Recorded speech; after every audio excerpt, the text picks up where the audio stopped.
அருட்பெருஞ்சோதி ஒரு ஞான ஒளியின் பயணம்.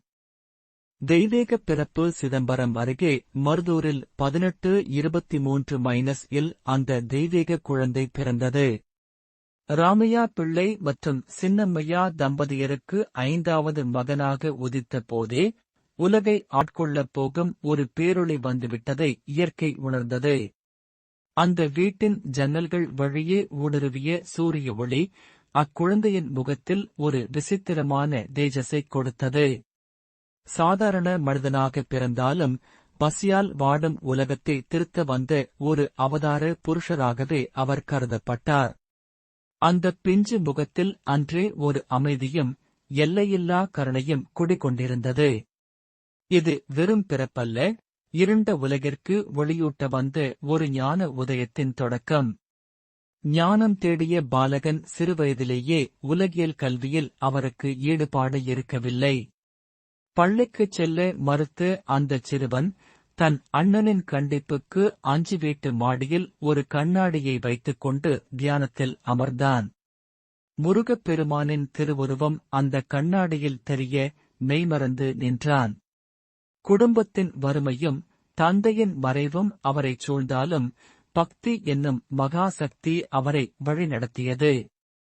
விளையாட வேண்டிய வயதில் வீதி வீதியாகச் சென்று இறைவனின் புகழைப் பாடிய அந்த பாலகன் உலகம் ஒரு மாயை, உண்மையான இன்பம் உள்ளுக்குள் இருக்கிறது என்பதை மிகச் சிறு வயதிலேயே உணர்ந்து கொண்டார். திருப்புமுனை தருணம். வாழ்க்கையின் மிகப்பெரிய திருப்பம் ஒரு நாள் நிகழ்ந்தது. தன் அண்ணனுக்கு பதிலாக ஒரு சொற்பொழிவுக்குச் சென்ற அவர் தனது அசாத்தியமான ஞானத்தால் மக்களைக் கட்டிப் போட்டார். ஒரு சிறுவன் இவ்வளவு ஆழமான தத்துவங்களை பேசுவதைக் கண்டு சென்னை நகரமே வியந்தது. ஆனால் அவருக்கு புகழின் மீது ஆசை இல்லை. பசி என்னும் பிணி மனிதர்களை துயரத்தில் ஆழ்த்துவதைக் கண்டு அவர் இதயம் நொறுங்கியது. இந்தத் துயரமே அவரை தீவிரமான ஆன்மீகத் தேடலுக்குத் தள்ளியது.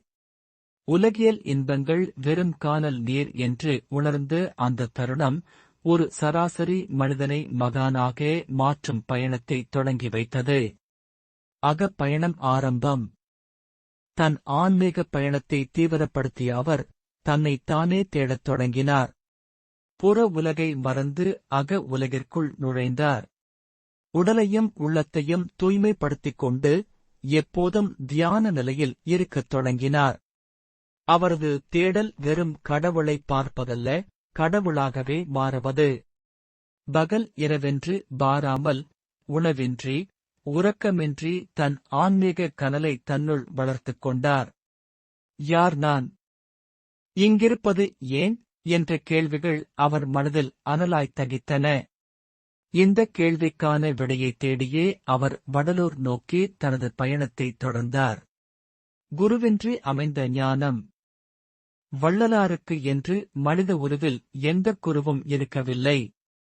அவரே தனது பாடல்களில் எல்லாம் வல்ல இறைவனே எனக்கு குருவாக வந்து போதித்தான் என்று குறிப்பிடுகிறார். அவருக்கு தட்சிணாமூர்த்தியும் முருகப்பெருமானும்தான் ஞானத்தின் ஊற்றுகளாக தெரிந்தார்கள். நூல்களைக் கற்று அவர் அறிவைப் பெறவில்லை, மாறாக இறைவனுடன் நேரடியாக உரையாடி உண்மையை அறிந்தார். குருவே தெய்வம், தெய்வமே குரு என்ற நிலையில் தனக்குத்தானே வழிகாட்டியாக திகழ்ந்தார். யாரிடமும் பாடம் கற்காமல் அகிலத்திற்கே பாடம் புகட்டும் அளவுக்கு அவர் ஞானம் பெருகியது.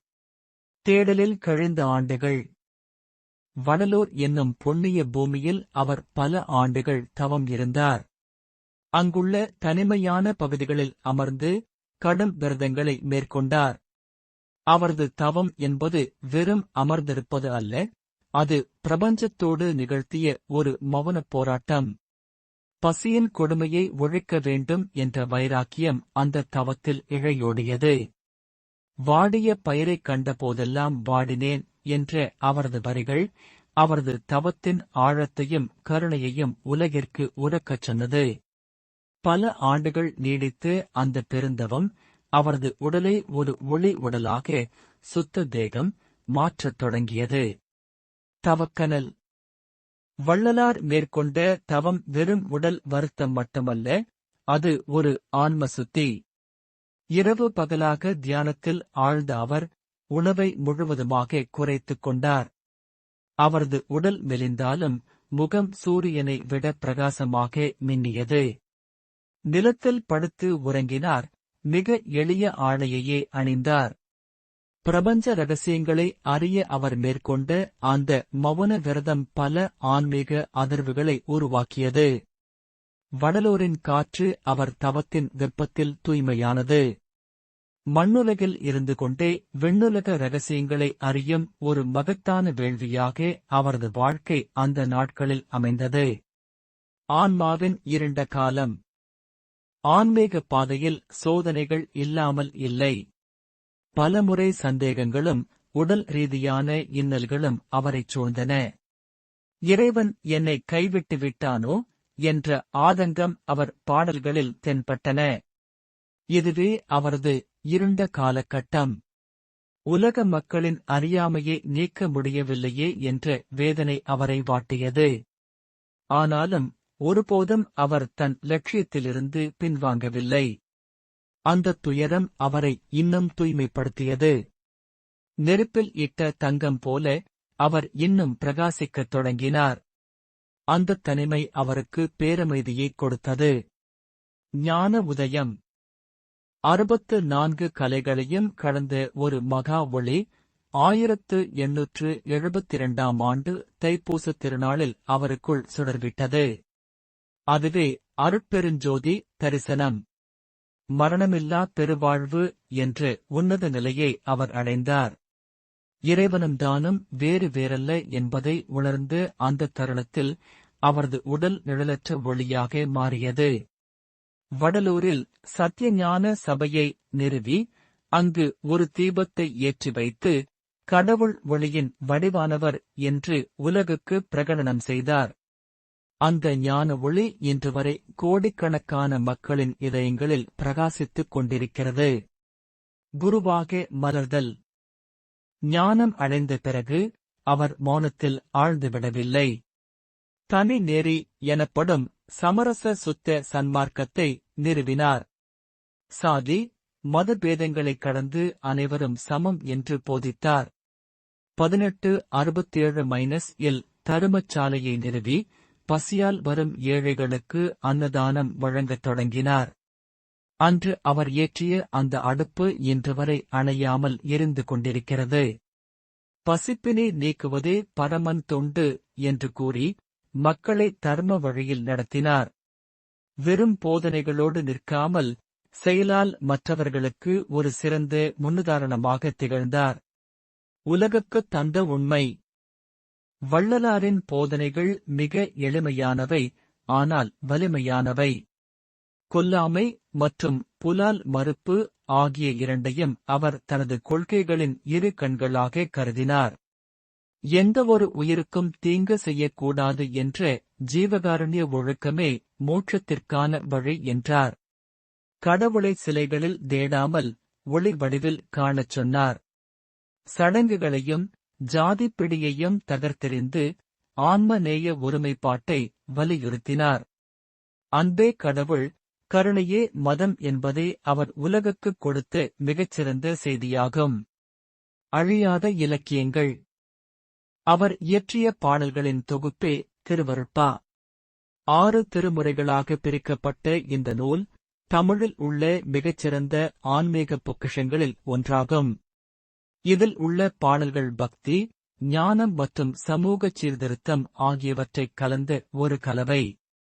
இது தவிர ஜீவகாருண்ய ஒழுக்கம், மனுமுறை கண்ட வாசகம் போன்ற உரைநடை நூல்களையும் அவர் படைத்துள்ளார்.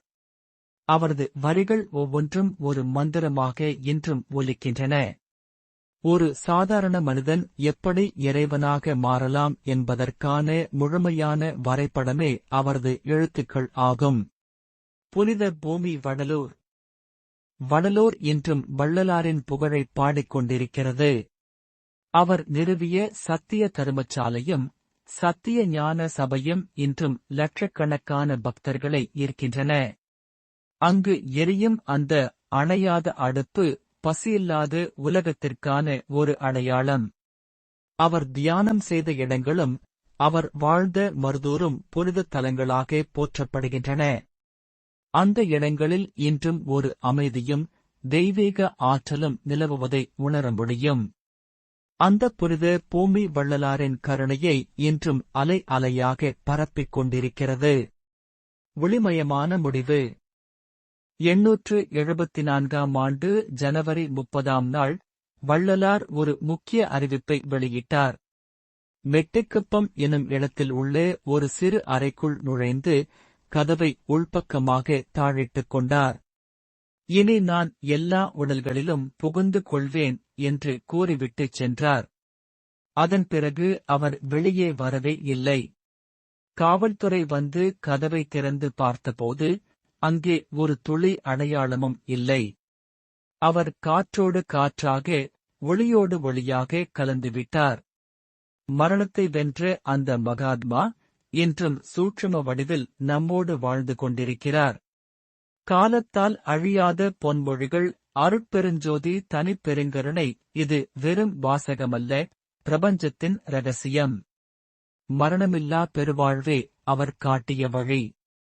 வாடிய பயிரைக் கண்ட போதெல்லாம் வாடினேன் என்ற கருணை இன்றும் நமக்குத் தேவை. கண்மூடி வழக்கமெல்லாம் மண்மூடிப் போக என்று முழங்கிய புரட்சியாளர் அவர். அவர் சொன்னது ஒன்றே, கடவுள் ஒருவரே, அவர் ஜோதி வடிவானவர், அவரிடம் செல்வதற்கு அன்பு மட்டுமே வழி. இந்த ஒளியை துணையாகக் கொண்டு நாமும் நம் வாழ்வை அர்த்தமுள்ளதாக்குவோம்.